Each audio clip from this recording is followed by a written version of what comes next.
Hello guys! Today ay September 16.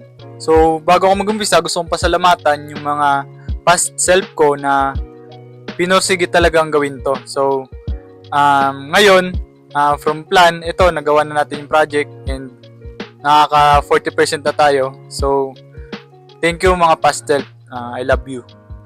So, ayun na nga. Yung video na to ay tungkol sa ginawa ko ngayong araw.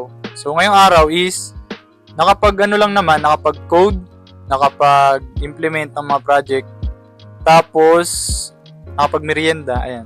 Wala akong masyadong random na ginawa, naging specific lang sa task na to, and then medyo natagalan din, gawa ng maghapon rin namin ginawa nung kaibigan ko, pumunta siya dito na lang namin ginawa. Tapos, naka-encounter ng mga troubleshooting, and ayun, medyo nahirapan din, so ipakita ko na lang sa inyo yung ginawa namin, and then hopefully na you like it guys.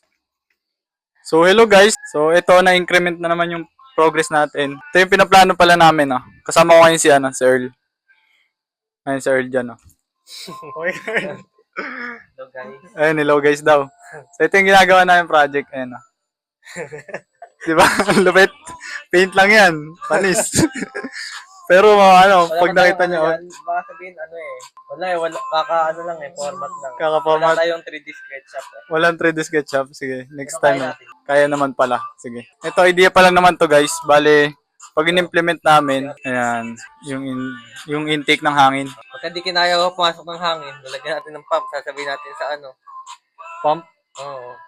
Tapos i-connect na sa Arduino. Oo, sabay sila gagana pag gumano ito, tsaka lang din magpapasok ng hangin. Okay, sige. Kung sakali lang. Ayun guys, ito muna cut ko muna. Next progress ulit. Hello guys, ito nga pala na-drawing na Earl. Di ba? Panis paint pero mukhang 3D. Yan ang malupit dyan. Ito yung system namin. May imagine nyo naman kung paano siya. So, ito daw yung container. I explain sa inyo na Earl. Side view. Ito yung front view. Ito yung yung container. Tapos dito meron tayong water pump. Then, ito yung Arduino. Bali, lang. Ayan pa lang yung placement ng mga components. Yan, ito, front view. Meron tayong display. Anong display yan? Kung ilang, depende kung anong i-display natin. Pwede yan. 3 buttons. O pwede rin tong numpad. Ito yung numpad. Ayan. Dito, meron din tayong ultrasonic sensor. Yun lang. Yung ultrasonic sensor pala para sure na may baso kapag clinic mo yung start. So, minsan kasi kapag walang sensor, pag pinindot mo, tutulo, di ba? So, ayun lang. Ito na guys, yung last part ng video.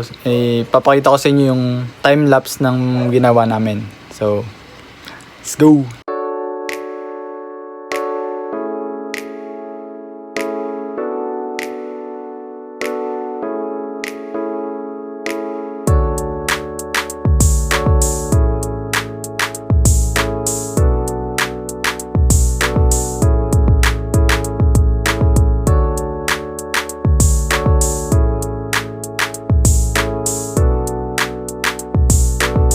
Ito na ang katapusan guys.